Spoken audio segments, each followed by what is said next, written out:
Hello students, welcome back once again. Today we are going to discuss about reaction mechanism and electron displacement effects. In this module, we will be mainly looking at how the mechanisms of organic reactions are taking place. First of all, let us discuss about bond fission. Bond fission means breaking of a covalent bond. Breaking of a covalent bond is called bond fission. They are of two types. So, bond fission means the breaking of covalent bond. How covalent bond is formed? Covalent bond is formed by the sharing of electrons. Okay. So, now we are actually trying to learn how this bond cleavage takes place and new bond formations are taking place in organic reactions. So, first of all, we will discuss about homolytic fission or homolysis. What is homolysis means? Breaking of a covalent bond in such a way that both the atoms or species retain one electron each. In this particular case, AB is a molecule which splits in such a fashion each atom gets one electron from the covalent bond, forming free radicals. Each atom keeps one electron from the bond. AB on dissociating or during fission, they produces free radicals, atoms with unpaired electrons. So, whatever the electrons were involved in the formation of that covalent bond, during breaking of that covalent bond, each species will take away its own electron. So that type of bond fission is called homolytic fission. In homolytic fission, fission takes place in a symmetrical manner. When AA bond is broken in presence of UV light, then the electrons of each A atom will take their own. So that type of fission is called homolytic fission. For example, CH3 on breaking in presence of UV light, they produce two different species which are CH3 free radical as well as CH3 free radical. They are called methyl free radicals, in which the electron remains with the same particular carbon atom. So in homolytic fission, fission takes place in a symmetrical manner. It results in the formation of free radicals. So always remember children, homolytic fission will lead to the formation of free radicals. Free radicals are short-lived, unstable and highly reactive species. It takes place in presence of UV light or high temperatures or in presence of peroxide or sunlight. So the homolytic fission takes place in presence of either UV light or high temperature, in presence of peroxide or sunlight. Now let us look at the another type of bond fission which is called heterolytic fission. Heterolytic fission means breaking of a covalent bond in such a way that one of the atom or species retain a pair of electrons. In this covalent bond between A and B, A is more greedy and it would like to take away the shared pair of electrons between A and B. So that greedy A takes away the shared electron with itself and B becomes a electron deficient species and A becomes a negatively charged ion and B becomes an electron deficient species or positively charged ion. During heterolytic fission, the bonds broken in such a fashion, A becomes A negative and B becomes B positive. In organic chemistry, a curly arrow shows the movement of pair of electrons. During fission, the curly arrow starts at the bond where electrons originate and it ends where electrons go. After the displacement, it shows where electrons have ended up. Negative charge and dot diagrams will represent where the electron ended up. This is not a full chemical reaction. It only shows one of the steps during the process of reaction.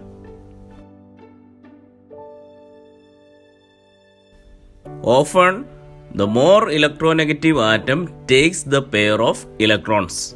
So here in case of HCl, it's an example where Cl takes away the shared electron with itself because Cl is more electronegative than hydrogen, and hydrogen becomes H positive and chlorine becomes Cl negative.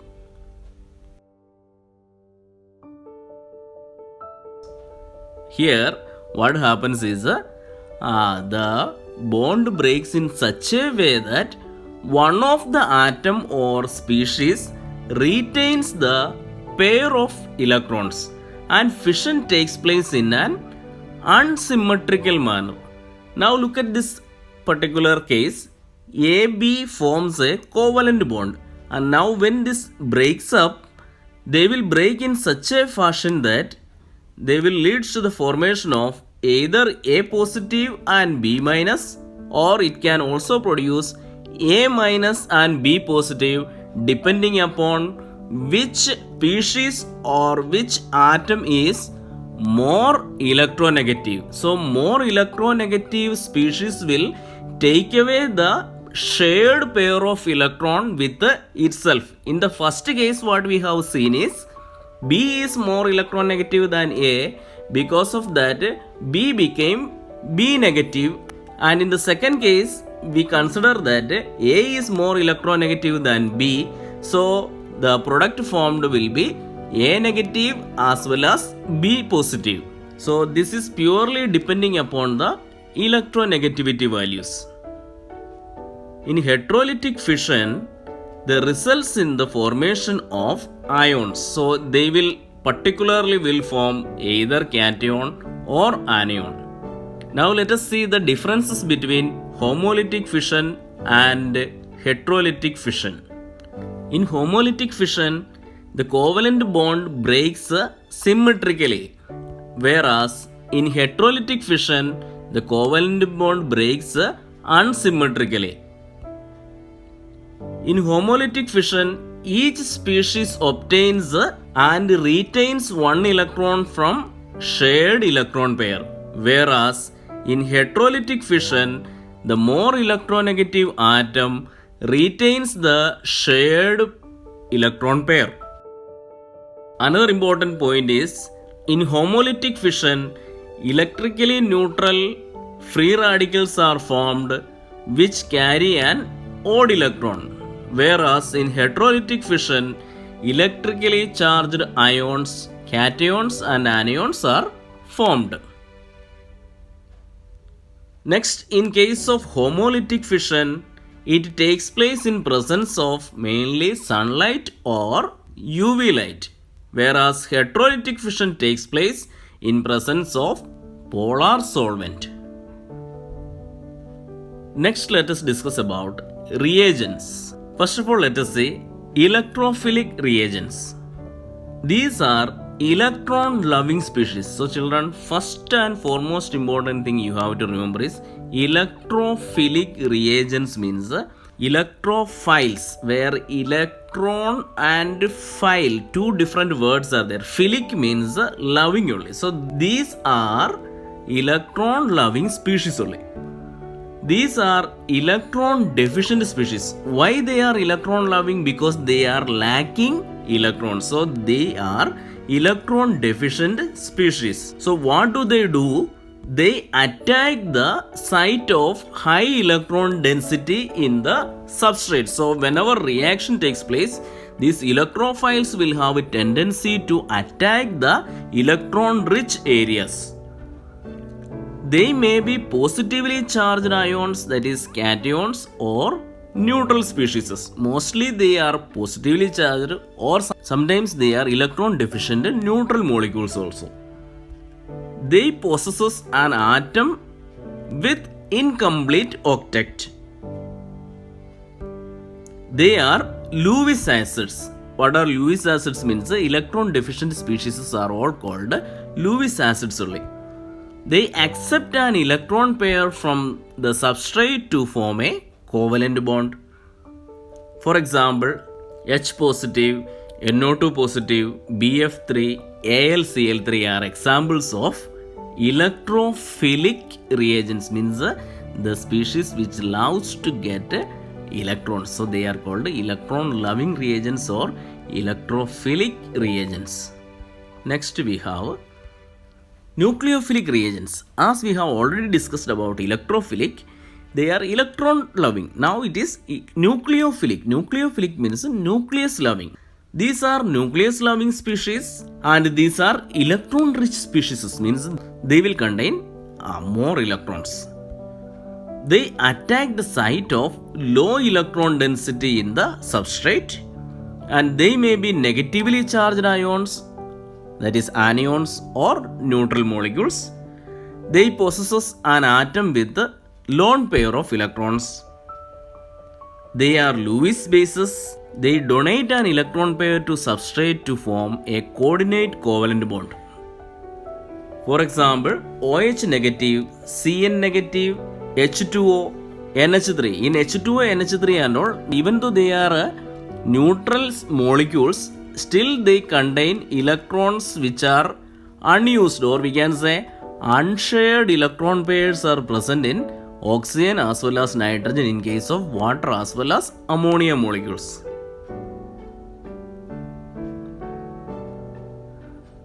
Next we shall discuss about reaction intermediates. Children, do you know what are reaction intermediates means?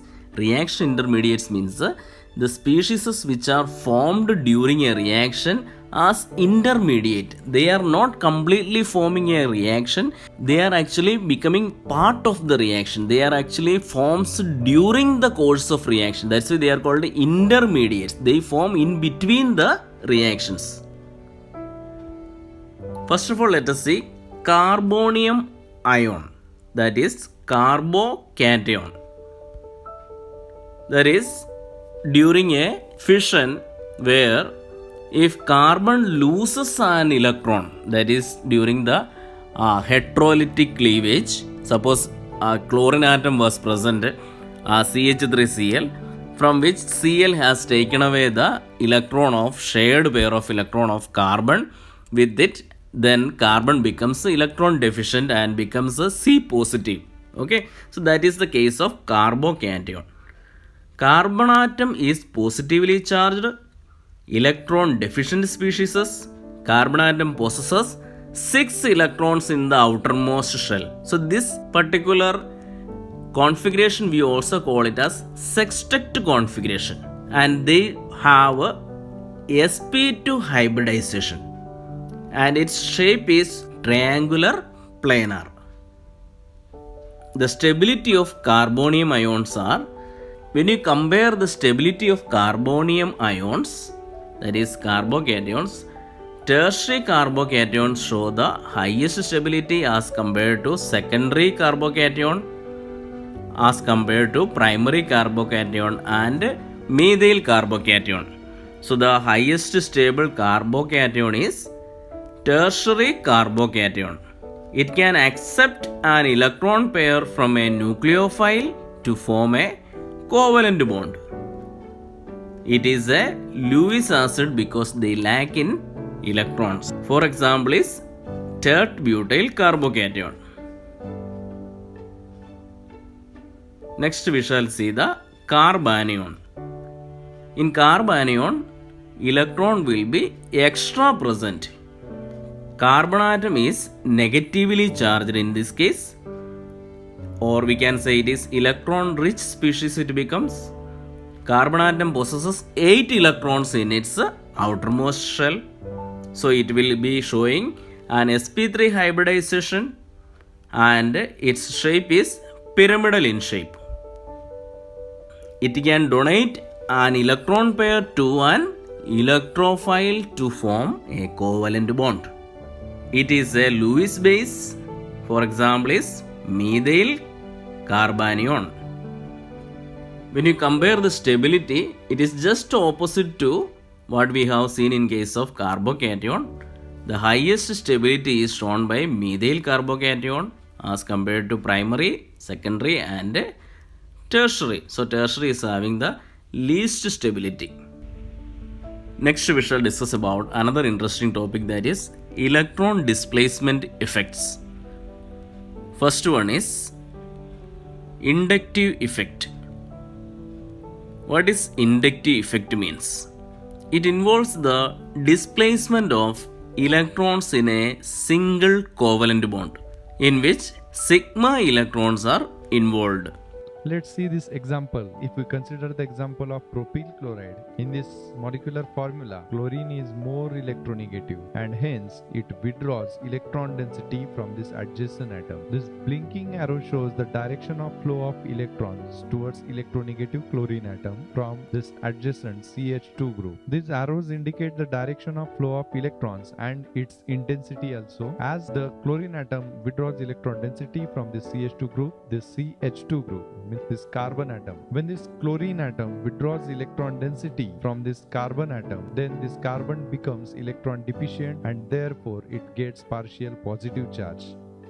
While this chlorine atom gains electron density, therefore it gets partial negative charge, and due to charge formation, this bond becomes polar bond.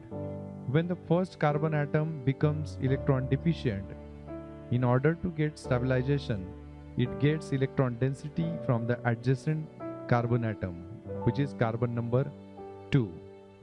It means from this atom. Similarly, the same process happens in this case also. This carbon atom withdraws the electron density from this adjacent carbon number 2.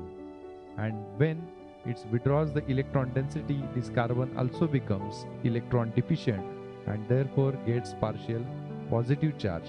And when there is a charge formation, then this bonds known as polar bond. Similarly, the same process happens with this carbon number 3.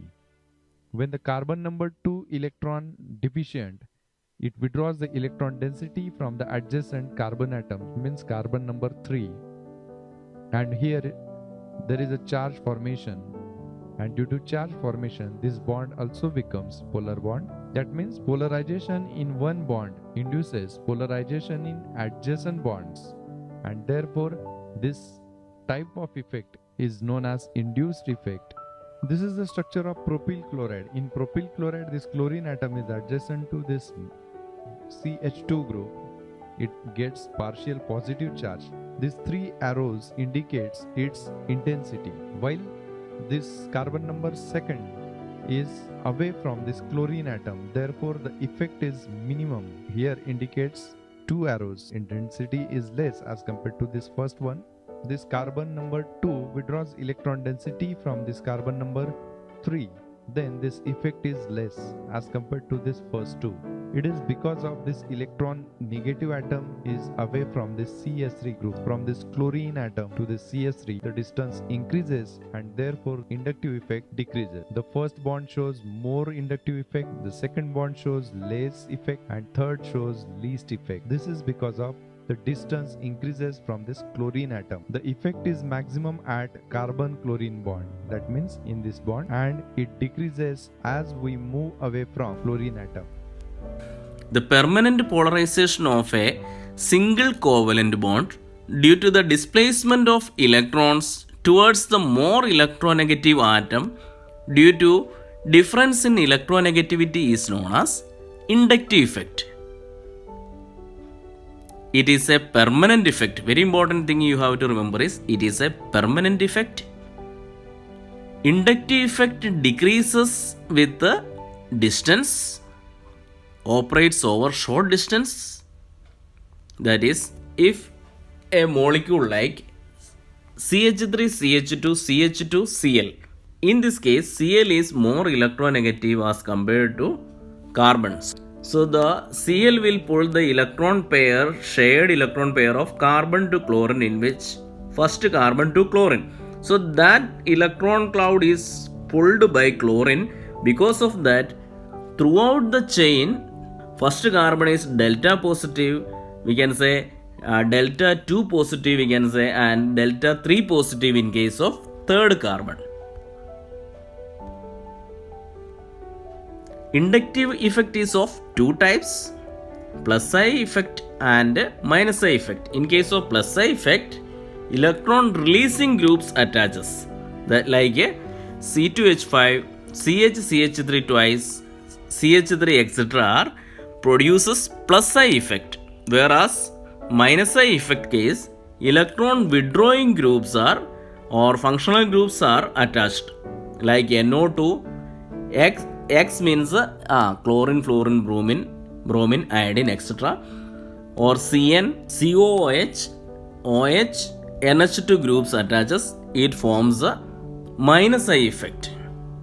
Applications of inductive effect are, it explains the stability of carbonium ion, free radicals, acidic nature of carboxylic acids, and basic nature of amines.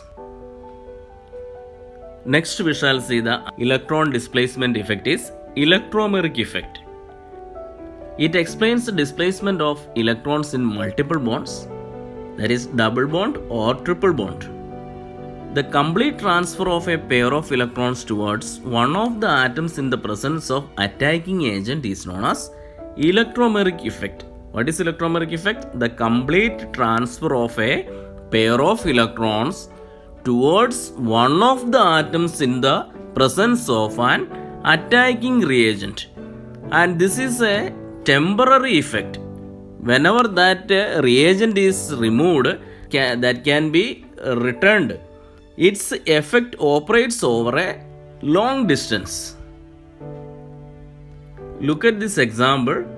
Now, this is our CH2 double bond CH2, where when an attacking reagent comes, this bond can be broken, that is the double bond can be broken to any of the sides. If it is towards right side, if it is gone, that is the electron cloud is shifted, then it forms a CH2 positive, then CH2 negative. And removal of the reagent, it can come back into ethene. Let us see the differences between inductive effect as well as electromeric effect. First point is, inductive effect is a permanent effect, whereas electromeric effect is temporary in nature. If the attacking reagent is withdrawn, the original situation is restored. In case of inductive effect, it forms due to the presence of electronegative atom in the molecule itself, whereas electromeric effect is caused due to the approach of an attacking agent. Inductive effect is the mobility of electrons along the CC sigma bonds, whereas electromeric effect is the mobility of electrons in a multiple bond, double or triple bond. Inductive effect is due to the mobility of sigma electrons, whereas electromeric effect is due to the mobility of pi electrons.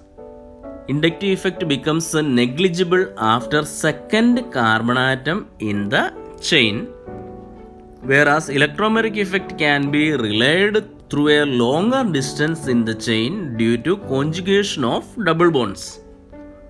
In this case, the displaced electron pair does not leave its valence shell, whereas in electromeric effect, displaced electron pair leaves its valence shell.